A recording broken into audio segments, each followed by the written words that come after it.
샬롬, 우리 하나님께서 오늘도 저와 여러분들에게 은혜 주시고 평안 주시기 바랍니다. 오늘 하나님께서 우리에게 주신 말씀은 히브리서 10장 26절에서 39절까지는 말씀입니다. 저 사람이 구원 받았는가 안 받았는가 우리는 알 수가 없습니다. 은밀한 하나님과의 어떤 내밀한 영적인 관계 속에서 일어난 일이기 때문에 그렇습니다. 겉으로 볼 때는 분명히 믿는 사람 같아요. 아주 신실해 보이기도 해요. 그런데 그 사람이 겉만 그랬을 뿐 진정으로는 거듭나지 못한 사람일 수 있습니다. 겉으로 볼 때는 헐렁하게 보여요. 믿음도 없어 보여요. 그런데 그 사람의 그 중심은 예수님이 계시고 진정으로 거듭난 사람일 수 있습니다. 우리는 잘 몰라요. 그래서 구원에 대해서는 함부로 평가하거나 판단하는 것은 저와 여러분들의 몫이 아닙니다. 그런 차원에서 우리는 열매를 통해서 보는데 과연 믿음의 공동체 안에 있다가 예수 그리스도를 부정하고 나가서 예수 그리스도를 부인했어요. 타락했어요. 여러분, 이것은 공동체 안에, 거룩한 공동체 안에 함께 있었지만 거듭나지 못한 결정적 증거라고 우리는 인정하지 않을 수가 없습니다. 진정으로 거듭난 사람은 세상의 미혹과 사탄의 유혹을 잠시 받아서 이렇게 흔들리고 세속적으로 이렇게 넘어져도 다시 돌아옵니다. 하나님도 그 영혼을 포기하거나 버리지 않습니다. 오늘 히브리서에서 말씀하고 있는 타락은 예수 그리스도를 완전히 부정하고 주님을 떠나는 거예요. 배반하는 것입니다. 진정 거듭난 사람은 그럴 수 없는 거고요. 그런 차원에서 하나님은 거듭난 영혼을 포기하거나 버리지 않는다는 사실을 저와 여러분들이 다시 한번 주제하면서 오늘 본문 말씀을 볼 수 있으면 좀 좋겠습니다. 우리가 진리를 아는 지식을 받은 후 짐짓 죄를 범한 즉 다시 속죄하는 제사가 없고 오직 무서운 마음으로 심판을 기다리는 것과 대적하는 자를 태울 맹렬할 불만 있으리라 그랬습니다. 믿는 자들의 타락입니다. 믿는 자들의 타락에는 이 같은 심판이 따른다는 것입니다. 그 정도로 무서운 것입니다. 이 말씀은 믿는 자들에 대한 경고요, 또 믿고 타락한 자들에 대한 경고예요. 적어도 오늘 이 말씀 속에서 저와 여러분들은 아주 섬뜩한 마음을 느낍니다. 예수를 어떻게 버려? 예수를 떠나서 어떻게 살아? 거듭난 사람은 그래요. 그런데 위기가 오거나 시련이 오거나 그럴 때 잠시 타락하는 거 아니에요. 잠시 주님을 떠나는 거 아니에요. 영원히 떠나버리는 거예요. 모세의 율법을 보면도 엄한 심판이 있는데 이런 사람들은 얼마나 큰 심판이 있겠느냐는 경고의 말씀입니다. 28절 이하에 있는 말씀입니다. 모세의 법을 폐한 후 폐한 자도 두세 증인으로 말미암아 불쌍히 여김을 받지 못하고 죽었는데 29절 하물며 하나님의 아들을 짓밟고 성령을 욕되게 하는 자가 어떻게 형벌을 피할 수 있겠느냐는 거예요. 얼마나 그 형벌이 무겁겠느냐는 것입니다. 여러분, 저와 여러분들이 은혜의 빛을 받아서 거듭난 사람이 되었다면 여러분 신앙의 기복이 없이 갈 수 있으면 얼마나 좋아요. 그 연약한 본성을 저와 여러분들이 결코 부정할 수는 없어요. 그래서 넘어지고 시험에 빠지기도 하고 시련을 당하기도 하고 실망하기도 하고 또 교회를 잠시 떠나는 경우도 있습니다. 그러나 진정으로 거듭난, 그래서 하나님께서 불러내서 생명록에 기록한 사람은 다시 돌이킵니다. 그 차이입니다. 그러나 거듭나지 못한 상태에서 떠난 사람은 안 돌아와요. 그러나 거듭난 사람은 다시 돌아오고 회복합니다.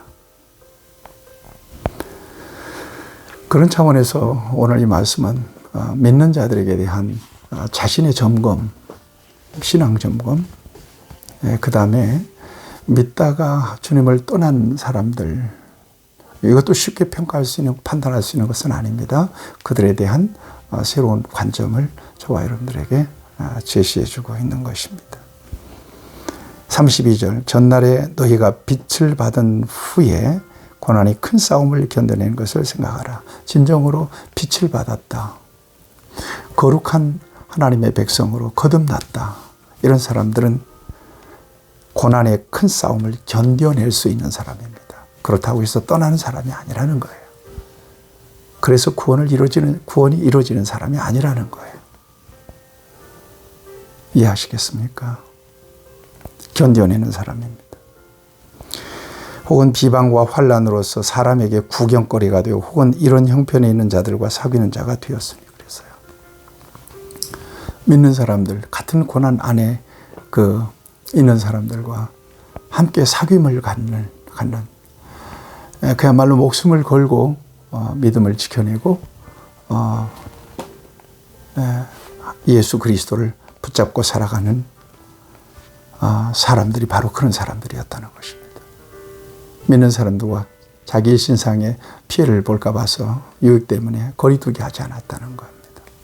34절, 너희가 갇힌 자를 동정하고 너희 소유를 빼앗기는 것도 기쁘게 당한 것은 더 낫고 영구한 소유가 있는 줄을 알미라. 그러므로 너희 담대함을 버리지 말라. 이것이 큰 상을 얻게 하느니라. 이 믿는 자들이에요. 옳게 믿는 자들, 진정으로 성령 안에서 예수를 만난 사람들, 전인적인 주님과의 만남이 있는 사람들이었다는 것입니다. 이 사람들이 갇힌 자를 동정하고 소유를 빼앗기는 것도 기쁘게 당하고 담대하고 이럴 수 있었던 것은 더 영구한 소유. 이게 뭐예요? 영원한 하나님 나라에 대한 소유 아니겠어요? 이것을 바라보고 소망하고 있기 때문에 그럴 수 있었다는 거예요. 36절, 너희에게 인내가 필요함은 너희가 하나님의 뜻을 행한 후에 약속하신 것을 받기 위함이라. 언제까지 인내해야 될까요? 믿음에는 인내가 필요해요. 소망의 인내. 주님 다시 만나는 그 순간까지. 우리가 이 땅에서 목숨을 다하는 그 순간까지 인내가 필요하죠. 그런 후에 약속하신 것을 받기 위함이라. 약속하신 것은 뭐예요? 영원한 생명입니다. 부활과 영생에 대한 소망입니다. 믿는 자들을 이렇게 격려합니다. 잠시 후면 오시리가 오시리니 지체하지 아니하시리라. 저와 여러분들이 이 말씀을 마음속 깊이 새길 수 있어야 될 것입니다. 우리의 인내가 어디까지냐? 잠시 후면. 길지 않다는 거예요. 잠시 후면. 이 믿음 가지고 다소 어려움이 있더라도 믿음만큼은 변치 않기를 바랍니다. 예수만큼은 놓지 않기를 바랍니다. 이것이 저와 여러분들에게 있어서 남은 삶에 있어서 가장 중요한 숙제입니다. 우리 의지로 되는 게 아니에요. 이 세상은 너무나 힘들어요.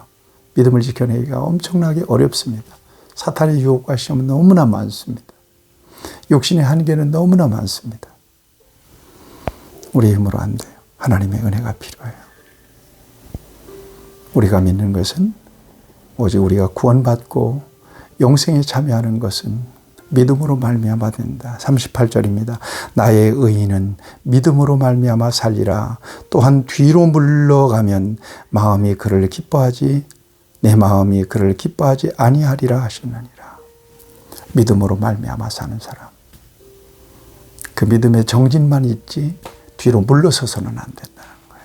신앙생활에 여러 가지 어려움과 시련도 있습니다. 공동체 생활이 공동체가 앞에서 언급했던 것처럼 굉장히 귀하잖아요. 사랑과 믿음을 서로 격려하며 모이기를 패하는 어떤 자들의 습관과 같지 아니하고 그날이 가까움을 볼수록 더욱 모이기를 힘쓰라. 왜 모여야 돼요? 장작불 흩어나 버리면 다 꺼져버려요. 모여 있을 때 믿음이 강화돼요. 위로받아요. 소망을 얻어요. 여러분, 그럼으로써 뒤로 물러나면 내 마음이 그를 기뻐하지 않는다. 39절에도 경고합니다. 우리는 뒤로 물러가 멸망당하는 자가 아니요 오직 영혼을 구원함에 이르는 믿음을 가진 자니라. 뒤로 물러난다는 것은 타락을 의미합니다. 믿음의 퇴보, 잠시 믿음의 퇴보만을 의미하는 게 아닙니다. 멸망을 얘기하잖아요. 물러서면 멸망이다. 타락하면 멸망이다. 그런 사람이 아니라는 거예요. 저와 여러분들이 오직 영혼의 구원함에 이르는 믿음을 가진 자니라. 여러분, 믿음 안에서 하나님의 놀라운 승리를 저와 여러분들이 누릴 수 있게 되기를 바랍니다. 그날까지 승리하시는 저와 여러분들이 되기를 응원드립니다. 하나님 아버지, 담대함과 인내로 끝까지 믿음을 지켜낼 수 있는 복된 성도로 살게 하여 주시옵소서. 예수님의 이름으로 기도하옵나이다. 아멘. 여러분 축복합니다.